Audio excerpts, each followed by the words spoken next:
Bischoff telling Foley he's going to shave his head backstage. From there, we saw a video package, or not a video package, but a video from earlier in the day of the Nasty Boys beating down Jesse Neal, putting him through a table, I guess because they were going to be in a, what was it, a 3-on-3 match, tag match, and I guess they wanted to take him out. That way they would have the 3-on-2 advantage. So that was that. And they come to the ring for the match, and the Dudley Boys, I guess, our Team 3D is only going to be by themselves, so it'll be 3-on-2, but then they pull out the ace in the sleeve and say, we've got a friend, and out comes Brother Runt, the former Spike Dudley.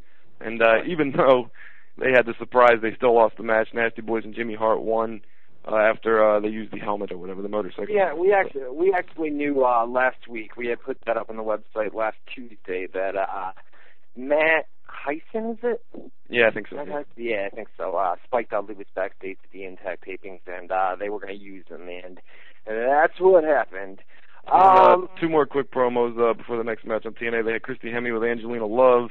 Angelina Love just challenged any of the beautiful people for a match. She said she's going to start cleansing TNA one beautiful person at a time. So that was that. And then we had one more promo with Jeremy Borash with Scott Hall and Six-Pac.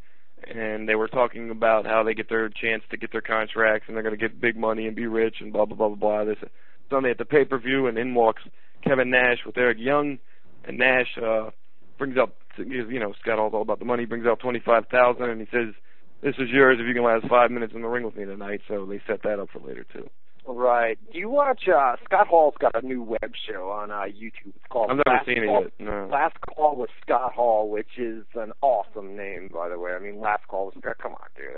That's gold right there. But anyways, he's done 2 shows so far, and both of them have been pretty good, man. They had one of them, I'll tell you what, the most recent one that I put up on the website, they're in a room, and they were watching the live Monday Night Impact. Him and Zbyszko, right? Yeah, Zbyszko, bro. And I'll tell you what, I mean, maybe it was just me, but anybody else, I mean, you guys in the chat room, if you watched that video, something was wrong with Zbyszko, and I don't want to speculate. You never want to speculate. What, was he fucked up?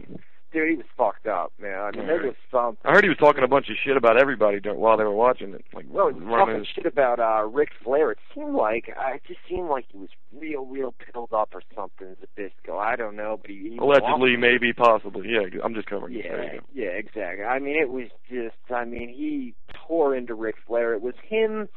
Scott Hall was there, and then there were a couple guys that looked like they were at a training facility or something like that with some indie wrestlers or something like that. I don't know.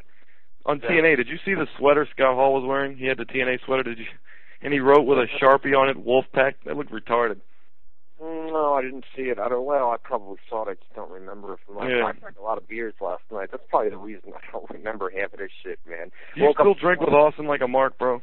No, I was drinking before Austin came on, and then I woke up at 5 o'clock this morning. I ate a bunch of food last night. I ate like a meatball sub. I woke up at 5 o'clock this morning, like fucking Ralph in the toilet, man. I was in there at like 5:30 this morning. Like, Jesus, man.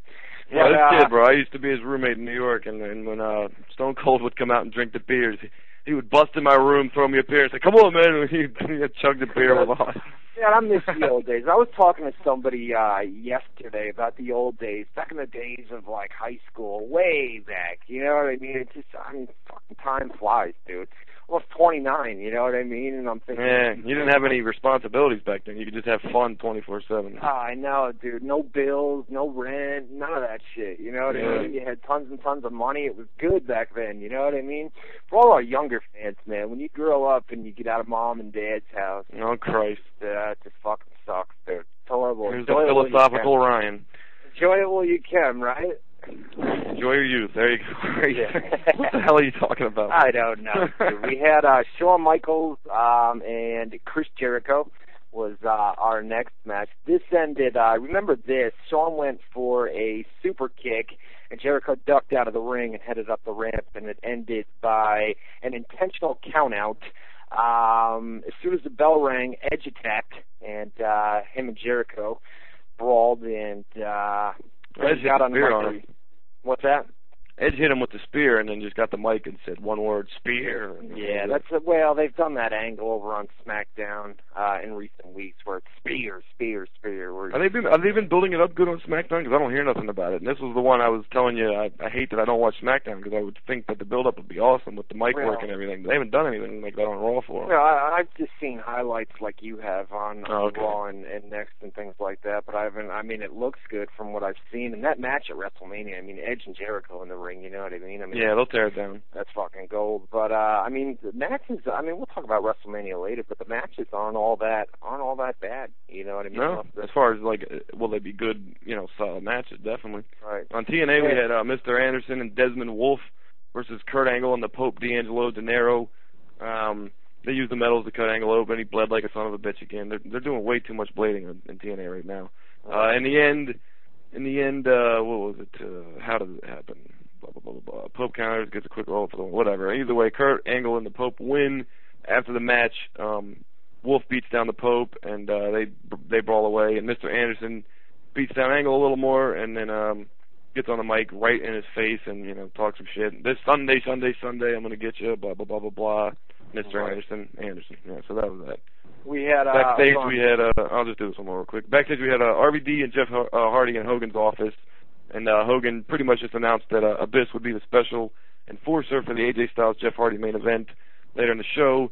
And as they left, Bischoff came in and asked Hogan if they're on the same page. He said he didn't tell him he was bringing RVD and Jeff Hardy in, and I guess it was just teasing tension between those two. So.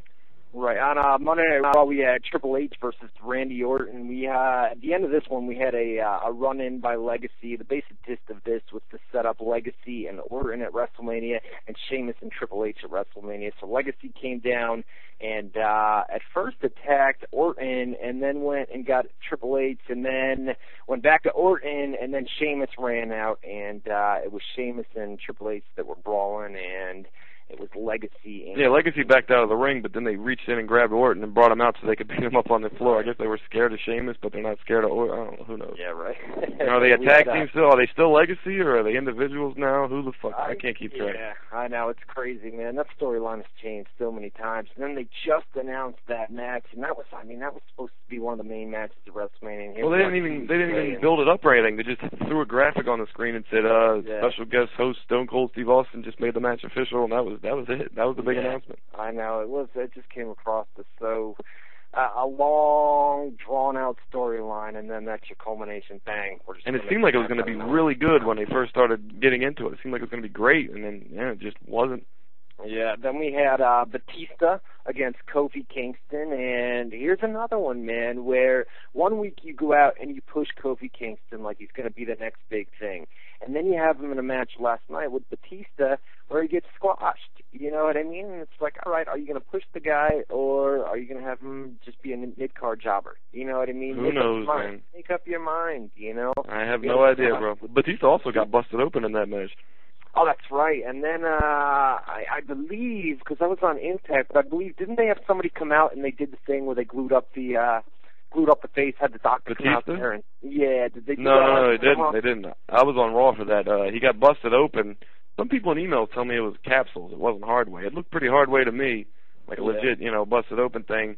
What happened was they quickly went to the finish, like immediately, and then Batista was posing with blood dripping down. And then I thought they were going to keep the camera off him, but they had the camera right on him. But they had a guy outside the ring, like a trainer, with a huge towel, but they never wiped him off or anything. So that's what I saw. The guy with the towel on the outside. Yeah, he never got involved. He never did anything. I guess they. Well, maybe the cut came towards the end of the match or something like that. Where it was at the very, very end of the match. Yeah. They announced one more thing here, and then we've got the contract signing as the main event. I was going to say, you're way ahead on Raw. I still got the whole TNA to go, pretty much. We have Pete Rose is going to host Monday Night Raw next week. So what do you think, man? Do you think we'll have a thing with Pete Rose and Kane next week? Obviously, they've got to do something between them. I hope not. That thing's so boring and old by now. They keep showing the clip from WrestleMania where they started it, and I hope they don't let him go in the ring and do promos live, because I just remember the three words he does. He says, he's like talking shit about the local baseball team. He goes, how about it? How about it? That's right. How about it?